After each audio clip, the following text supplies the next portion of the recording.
Hello everyone, this is the Retro Gamer Ranting. How are you guys doing? I'm doing fine. So, I decided for Halloween this year to try something a little different. Maybe a couple of different things, but right now I'm starting with this. Might move on to something else. I'm going to move away from doing comedy sketches with zombies and spooky masks and all that good jazz, and even move away from stuff being game-related altogether and do something else. Every year around the holidays, there's a certain set of specials and shows that I've always watched, and it depends on the time of year and stuff like that. But I always grew up watching these shows, and like I said, like around Halloween, one of the shows I always watch, one of the specials that I have to watch, among a couple others, is the Peanuts classic, It's the Great Pumpkin, Charlie Brown. And I thought to myself the other day when watching this with my kids for umpteenth millionth time, I think it would be kind of fun to do some commentary on this wonderful classic. Now, I'm no director, I'm no actor in it or anything like that. I don't have any real inside information besides the few documentaries I've watched on it. I just thought it would be kind of fun to give my thoughts on just what I think about what I'm feeling when I'm watching this show, or what it means to me, what it means to my family, and just how great this classic Halloween special is. I know I've never really done commentary before, so this is really an experiment on my part. I've thrown out hints in the past when doing channel updates that I've been interested in doing some sort of color commentary on bigger things, movies like the Star Wars stuff. So I think this is going to be a good test for me. Do something a little shorter, definitely shorter. The Great Pumpkin's about 25 minutes long at most. And see how it works, and if this little experiment will work out. Now, if you don't know how commentary works, well, then I guess I'll explain it to you, but it's pretty obvious. All you really do is listen to me put this commentary on YouTube, or the MP3 that you can download down below, and press go, and I tell you to press go, and hopefully it'll be in sync with the show that you're watching, which is, of course, The Great Pumpkin, Charlie Brown. And hopefully have an enjoyable experience. Maybe turn down the volume on The Great Pumpkin so it doesn't kind of overlap or whatever. But overall, just try and sit back, relax. Hopefully you'll be amused. Maybe you'll chuckle. Maybe I'll add a little more to the experience. Maybe I'll just be annoying. Who knows? But without further ado, I'm going to get to a starter mark for you, tell you where to pause it and where to begin, and we will start this commentary on It's the Great Pumpkin, Charlie Brown, I think the 1966 color classic. Now, the version that I'm going to be watching is a Peanuts classic DVD. It also has a bonus feature of You're Not Elected, Charlie Brown. Maybe I'll do that, maybe I won't, I don't know, maybe later on. And it's put out by Paramount Pictures. Of course, you could probably find this all over the place. There's probably multiple DVD versions, and I think even multiple companies that have put this out. So I'm going to try and start in a general place. You could maybe even find this online or on Amazon or whatever. So, yeah. So let's get going. I have the DVD paused at about the 17-second mark, which is after the Paramount Pictures logo. So basically that's roughly right as it's starting to fade in to the actual show. So without further ado, and 3, 2, 1, we will unpause the video and start commentary. Ready? 3, 2, 1. On pause. That classic Pumpkins music. Pumpkins music, that Peanuts music. They should be called Pumpkins as well, I'm not sure. Maybe, maybe not. So I'm going to try and keep the volume down on that end, but at the same time I'm going to maybe have a little bit of the volume in the background so you can kind of guesstimate where you're at. So we have Linus and Lucy picking out a pumpkin. This has always been a very funny opener to me. It just kind of reminds me of me always, as a kid, trying to find the perfect pumpkin. And I always want the perfect round pumpkin, no blemishes, no boils, no whatever, you know. It always upset me when I'd have this crooked pumpkin. I want it to be perfectly round, and we all know that's impossible. Thwack. And the only thing, he hits that spot, and then you see him come around the other end of the fence, but you never see him actually get there. There's a lot of animation glitches. You don't see him in the little hole that he ran into actually getting. Oh, that would have just broke the stem off if it was me. Another thing that would have drove me nuts if I broke the stem off my pumpkin. I think a lot of kids have had crying fits when they were 5, 6, 7 years old, 4, 5, 6, 7 years old, and their pumpkin stem broke off because then it was ruined. You needed a new pumpkin. Poor Linus. And then Lucy. Oh, we will get to Lucy. Ah, that look on her face.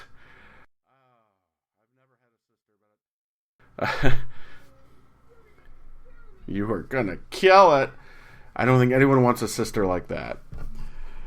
And probably the most spooky opening for kids, at least, pretty dang spooky, at least, in general. This is probably the spookiest this show ever gets, and that's why it's perfect for kids. I don't know, there might be some more spooky moments, but for me as a kid, I thought this was pretty spooky. I might be saying when I was a kid a lot during this commentary. I apologize. The Great Pumpkin, Charlie Brown. Woo! Love that ghost.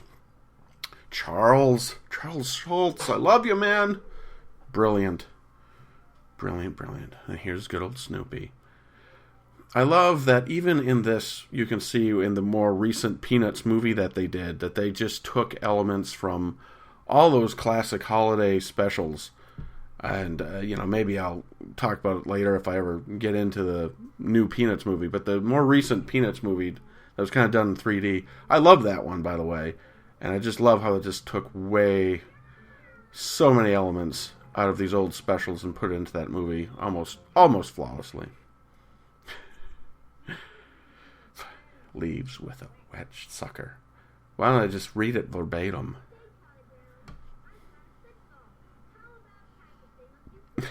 Did he ever kick the ball?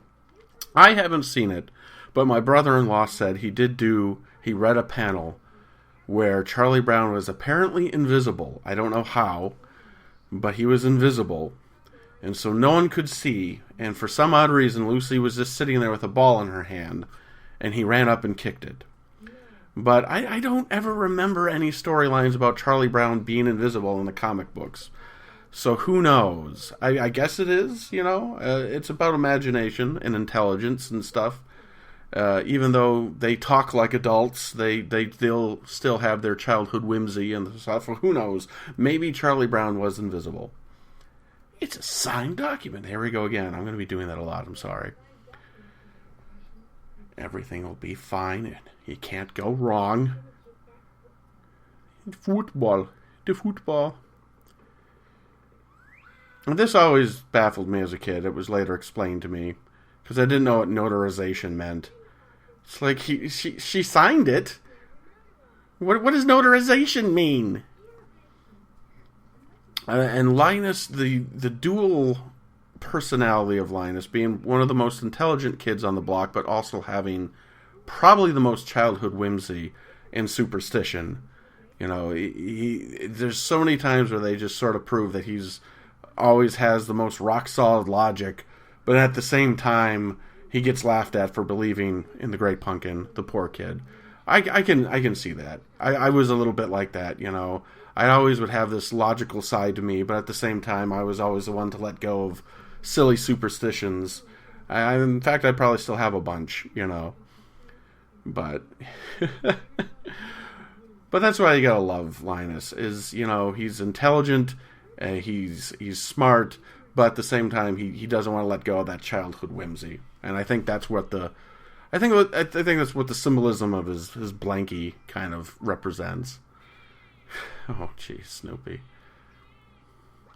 I love how they're at Linus's and Lucy's house, but yet both Charlie Brown and Snoopy are just sort of wandering in and out of this house.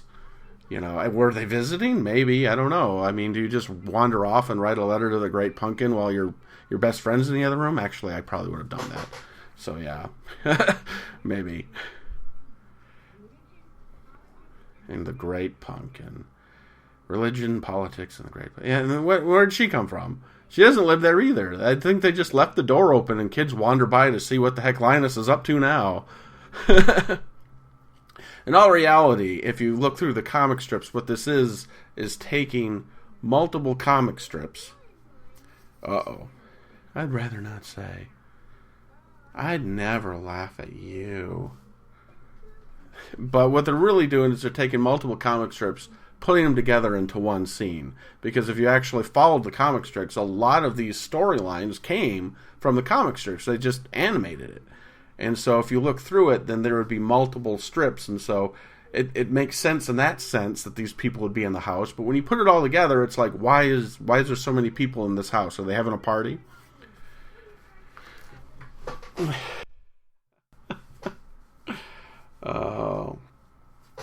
The only thing that this one's missing, I don't think... we don't get enough Peppermint Patty, I think. She should have wandered in and ripped on him. That would have worked the best, I think. As my chair squeaks. Apologies. Using his intelligence again, and the versatility of that wonderful, wonderful blankie of his. Perfect wind direction. Excellent. Excellent. The frustration. And then here we go. And I feel like poor Charlie Brown. Charles Schultz always said if he was having a bad day, he would come home and he'd really lay it into poor Charlie Brown. But I felt like this so many times in my life where I'm just like, I'm so happy, and then some nasty kid comes and and one nod to it. And poor Charlie Brown just gets the blunt of Lucy's hatred all the time. Because she's so jealous. Well, he's quick with making that sign. But yeah, and that was always the worst feeling ever when you're a kid and you're at the height of utopia, like, yay, I'm so happy. And then another kid comes and goes, well, you know you're being stupid, right? You know that's not really what happened, right? And it's like, oh, thanks. You know, kids always got to rain on other kids' parade. I think that's what the contrast. Of course she's a witch, because she really is one. Lucy, you're evil. And the term blockhead, which now I hear is actually a really bad slang. I don't know, though. Don't look it up on Urban Dictionary. I'm just telling you that. Don't. And of course, all the kids just want to be white sheet ghosts for the most part, and maybe a mask. Let's see. Sally. And of course, Sally and her whimsy, wanting to follow Linus around, be a girlfriend, be a good girlfriend. Did they never take her trick-or-treating until today? That's what I understood. She's obviously like a little older, so apparently this is her first trick-or-treating outing. And that is a brilliant costume. That is Charlie Brown's most brilliant costume. And what is Peppermint Patty? She just has a freaking thing on her head and over a ghost. But no, it's a brilliant costume. Why? Because he's a holy ghost. I think that's brilliant. If a kid came to the door dressed as a holy ghost, like a white sheet full of holes, I would get that. I don't understand why everyone ripped on him. So I thought that was the most brilliant costume, was Charlie Brown's. It made the most sense to me. Next best, of course, is Snoopy and his World War I flying ace, which is just brilliant. And again, a lot of these elements from here and other Snoopy adventures get carried over to the more recent Peanuts movie. And actually was a very big part of the Peanuts movie. In fact, like the origin of it, I think, is in that new Peanuts movie by Blue Sky, I think, did it? Oh, so much optimism. And now he's a blockhead again. Maybe it has to do with his hair. I don't know. You notice the two kids that get ripped on the most, Linus and Charlie Brown, they have the worst hairline. Charlie Brown has hardly any hair. And then Sally getting roped in. It's cute. Puppy love, of course. And then, of course, her increasing anger towards him as the night goes on. It's just brilliant as well. Little girls believe in everything they tell them. Yeah. Even back then. guess what? That's bull. It was always a sweet moment, I thought, where she goes running back. Because everyone wants to have that little whimsy. You want to hang on to that whimsy, and that's what Linus represents, is that part of you that wants to hang on to those superstitious side of you, or the side that believes in magic and ghosts and elves and whatever. And that's what Linus kind of represents. And so when Sally goes running back to him, that's all of us going back like, yeah, you know, I'm gonna believe in that today. That's what I get out of that. I'm digging too deep into it, I think, but that's what I get out of that. He's got to pick this one. It is a nice pumpkin patch. It really is. Oh, that sky in the background is kind of a little spooky. I don't know. It's like someone just spilt a bunch of black paint and tried dabbing it up with a towel. Very well could have been what happened. I don't know. But, you know, even though the crude animation in this, and here's another problem. Let's get to the grown-ups in the Peanuts universe and how they are the most awful parents, grown-ups in the world. They'll give her extra candy just believing about her brother, but Charlie Brown, poor old Charlie Brown, I got a quarter. I got a rock. He gets a rock. I don't care if my kid came home with a bag full of rocks and that every parent in that he went to, or every door he knocked on, every grown-up gave him a rock, I would just leave that town. 'Cause you cannot tell me that these parents, that these grown-ups are that heartless and mean. I mean, it's just so over the top mean by what's supposed to be the adults in this situation that we never see and barely ever hear. Oh, but yeah. And in any Peanut show, you can just make a list a mile long about just how where are the parents? Where are the grown-ups? Why are the kids doing everything? Just a minor nitpick, but that just is the meanest thing ever. Sorry, I'm talking over the great, wonderful World War I flying ace, Snoopy, going against the Red Baron. Beautiful shots. I don't care that there is animation glitches here and there. I still believe that this kind of animation holds up. And it has a crude style to it, but it's still beautiful. Like, the backgrounds feel like very pretty paintings to me. Pretty paintings. And it sort of holds up. And, you know, I keep referencing the new movie that came out a little while ago, but, you know, they tried to keep that, even though I feel like it's lost a bit by being kind of a pseudo 3D thing. But I just feel like this is what Peanuts is supposed to look like. Color, black and white, whatever. But I feel like there's a bit of an artistic treasure to it. And, you know, this is what I think of. I think of Peanuts, I think of this, and I think it's beautiful. I really do. Dogfight with the Red Baron. Just the extra holes. The really hard cuts that make no sense in this scene. I think I talked over for them. There's another one. There's a hard cut coming up here. I think I might have missed it. Where it just makes no sense. Yeah, it's just all the cuts in this scene. I know that they might be cutting for dramatic, but it just seems so unnatural. It might be right here. Let me see. Yep, right there. Okay, standing up, now you're sitting down.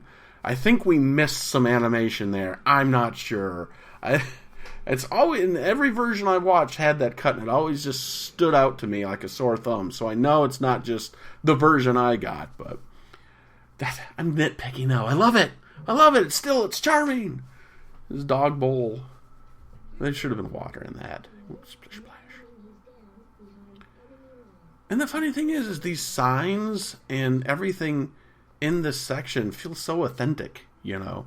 And I think that's because Charles Schultz, you know, he did animation and he did comics around that time, and he might have even been in the war. I can't remember. I better not go into that because people are going to be like, nah, you're talking about stuff you don't know about. So I'm going to stop, and I'm not going to talk about it because I'll probably say something that's not right. But It looks authentic, and it looks awesome. Back to gloat about all the candy they got, because kids are mean. I mean, seriously, this is so much. So many people I know just relate to this on a childhood level. And I think that's why, and you don't see this much, because these kids are actually really, really mean. And you don't get that so much in modern day cartoons. I mean, you kind of do, but more in a snarky, sarcastic, like, well, obviously. But, like, in the Peanuts universe, and there we go. Here comes the rage. I hope so. Yeah, she's worrying about her reputation. Run, Linus. Run. She's more worried about how she looks than anything else. You must run away. What was I talking about? Oh, yes. So many kids can relate to it because, there was generally, can't speak. It was full on just the kids are mean, and guess what? It stays that way. Like, it's not like the kids are mean and then eventually it comes back around and they get theirs. That doesn't happen a lot with the Peanuts. It does sometimes, and Charlie Brown gets his happy ending, but it very rarely happens. And so it's more, hearken to the real world. Poor Charlie Brown. But believe it or not, in this case, when it comes to the Great Pumpkin Charlie Brown, he actually comes out pretty decent compared to others. I mean, yeah, he does get rocks for candy by the stupid grown-ups of this world that they live in. I don't even know where they live. Did they ever mention where the Peanuts are? I'm not sure. Probably not. Some more beautiful shots. I think that's beautiful. I would love to put that in a picture frame in my house. That's just awesome. Complete with Snoopy. That's just really good.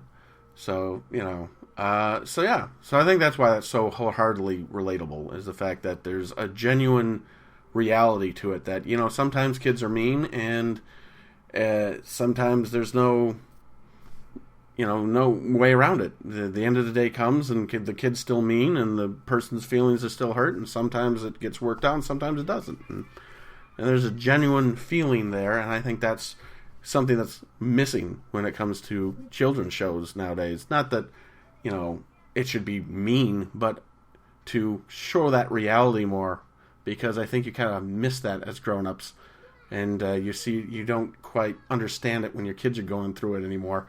And this, I feel like, kind of reminds us of that. And I just talked right over a great scene. You should be good at this. Your mouth's big enough. So she kind of got her comeuppance there, because she got teased. The bully got teased, and she had that look on her face. Beautiful scene here with the music. You're going to say beautiful a lot. Portraying a general sense of emotion, not just a wide range of emotion just by music, and I can relate to that, because music can bring out so many different emotions in me, just depending on what I'm listening to or what mood I'm in.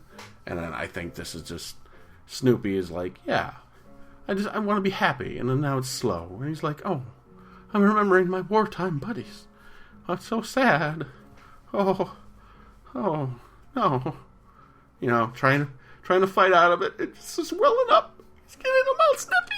Oh, Snoopy. Yeah, that's just great. And of course, he realizes he's making a dog cry, so he better start playing something a little more friendly. Oh my God, you're just toying with poor Snoopy's emotions right now. Come on, Schroeder. Be kind. Don't make the poor dog cry. Why does Snoopy never get any acting awards? I know he's just an animation, but he just can emote like crazy. He's the best emoter ever. Seriously. And here it comes. And for some reason, that just pushes him over the edge and he has to leave. I vaguely remember as a kid, like, I thought he always got kicked out after that for some reason, but I guess not. I don't know. It's blending together with other times he got kicked out of stuff. And here we go. The final conclusion to the Great Pumpkin. If she's nagging you this much now, buddy, hopefully, I don't know, maybe she'll grow out of it, but at this rate, I'd start looking, there's other fish in the sea. You don't have to stay attached to this one, trust me. I love how his hair just stands up on end. It's brilliant. What hair he does have, and it's just like, woo! The moon in the background. Even though the moon's behind them, it's also behind Snoopy. How does it make sense? I don't know, but it's brilliant. Well, the only complaint is I think would have made it so much better if he would have popped up with a pumpkin on his head. That's my only complaint. Otherwise, this is a masterpiece. No, you know what? The full thing's a masterpiece. I'm trying to rewrite something that's already perfect. So I'm going to shut up. And here it comes. Oh, that look. I love that look. Like the, oh my god, I can't believe what I just did look. The big eyes and everything. Like, it's just a subtle thing where she's covering her face and her eyes get big and she's like, I just made a mistake. We've all had that moment where we're like, yep, I just made it. And she's going to get a lawyer and sue, of course, because, you know, kids always do that. I'm going to sue you. You're going to get in trouble. I'm going to tell. So authentic. So intelligent, but so authentic to the actual and it's brought even better because they use actual children to record these lines, which makes it that much better. Especially when you know they're stumbling over their lines. But in this case, it's like, there's some good acting going on with that kid, whoever played that role. And we all learn a lesson not to scorn women. Exactly. Lesson learned. You learn that at a young age. I don't care. You just do. And he still hangs on. Even after all that, he's like, wait, guys, where you going? That's why we love you so much, Linus. Oh, my God. Oh, you're just wonderful. And this show is generally just about Linus. And that's the funny thing. The Peanuts, you know, everyone always is like, oh, it's always about Charlie Brown. Not necessarily. A lot of times he's sort of the secondary character. And like I said, in this case, it's more about Snoopy. And, all right, a lot of people are going to sit here and go, oh, well, see, Lucy, she's redeeming herself. She's going out at like 4 a.m. and making sure her brother's okay. I say bullcrap. She waited till 4 a.m, and this is also their parents' fault, too. Why their parents would let their kid freeze in a pumpkin patch till 4 a.m. is beyond me. But literally, she waits till 4 a.m. to carry in Linus and tuck him in. And it is nice that she finally remembered. But again, she waited till 4 a.m. in October, when once that sun goes down, at least where I live, it's probably below 50 degrees or so. Could have been a frost. Kid could have got a cold. So no excuse. You bring your brother back, okay? He's just stubborn. So here's the wall. Here's the wall. The ending wall. I don't understand it. Because the grown-ups in your town are weird and demented. No. All that frustration comes to a boil. Poor Linus. Here it is. I love how everyone just has their tipping point in this show. You know, Lucy, Linus.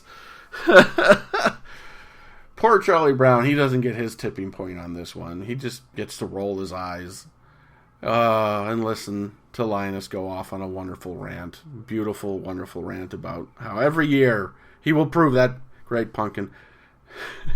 I just want a Great Pumpkin episode where he has cameras set up all over the place, like a modern day, like, you know, cameras set up, a little recorder going, I'm going to monitor this pumpkin patch until I can prove to the world. He'll be like 50 years old. He's still going to that same pumpkin patch trying to prove I'm not crazy. Oh my God. Well, there we go. The end. That's a Great Pumpkin, Charlie Brown. And I want to thank you guys for listening to my commentary on this. I hope I wasn't too ranty. I am the ranter, the Retro Gamer Ranting. So maybe I'll have some more surprises for you. If this was entertaining to you, please do me a favor and give me a comment down below. Rate, comment, subscribe, share with your friends. And when you do that, and you let me know that you do that, it puts a big smile on my face because it lets me know I'm doing my job, which is hopefully entertaining you. And like I said before, if you did find this entertaining, if you want me to do more, please give me feedback. I enjoy feedback. Positive feedback, negative feedback, as long as it's constructive criticism, of course. We're not getting mean around here, for crying out loud. But, yeah. But every year, I share this with my kids. Before that, Me and my wife would watch it. Before I had a wife, I would watch it. This is a classic. Seriously, if you don't watch at least one Peanut movie or special during one of the holidays, not just Halloween, Christmas, Thanksgiving, because there's one for everything. I think there's one for Columbus Day even. You gotta at least do. I feel sorry for you if there is not a Peanut special in your life that you go to every year at some point. I mean, you has to be. So who knows? Hey, and like I said, if you found this was fun, maybe I'll do this with some other Peanut specials. Maybe around Christmas, maybe the Christmas special. Who knows? Or others. There's a ton. There's billions. There's literally a billion Charlie Brown Peanut specials. So, as always, folks, thank you for listening to some color commentary of It's a Great Pumpkin, Charlie Brown. And as always, folks, till next time, game fans and Peanuts fans, keep playing, keep listening, and thanks for watching. Bye-bye.